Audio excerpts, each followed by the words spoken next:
कशीर अक्षर एल्फ पे येस ताम हरफन अक्षर वनान ये इंग्लिशस मज अल्फाबेट आसान तित कन कशिरस मज अक्षर आसान यमन अक्षरन मसमत यानी कॉन्सोनेंट्स वनान मसमत क्या गो मसमत गो कह ते बोलना इन वाजिन या बोल आवाज यथ मज बोलन तानन अख अकिस लगन पूर थोप या उड़ थोप या गखर लग तिमन वनो मसमत यानी कि बोलन तान सन जेव दंद होट होट यथ फोर नोत वनान मसमत चोरो सूरतो शक्ल प्रावान यानी कि कशिरस मज हेकान कॉन्सोनेंट्स पर्जनयित चोरो सूरतो सतन यानी अख वुचन थोप छा किन गखर वज छा किन अवज वज मसमत गो सह मसमत युस अदा करनस दौरान पूर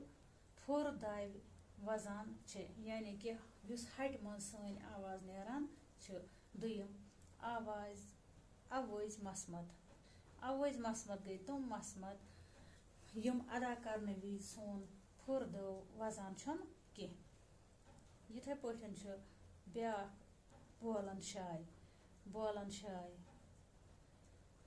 यानी अस वुचन यह दु वठ यानी कि दो वठो सोन यह अक्षर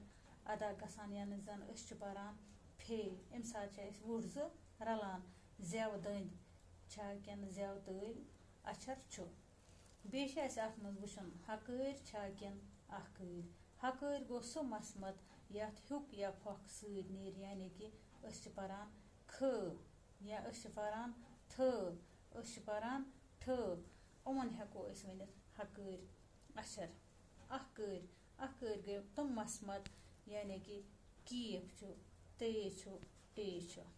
थोप मसमत पे ये कि जन यह पे पारान गो सन वुट जो रलान अम वक्त फे बे यथे कह बंद गखर मसमत मसलन छे छ जीम चीम बेतरे।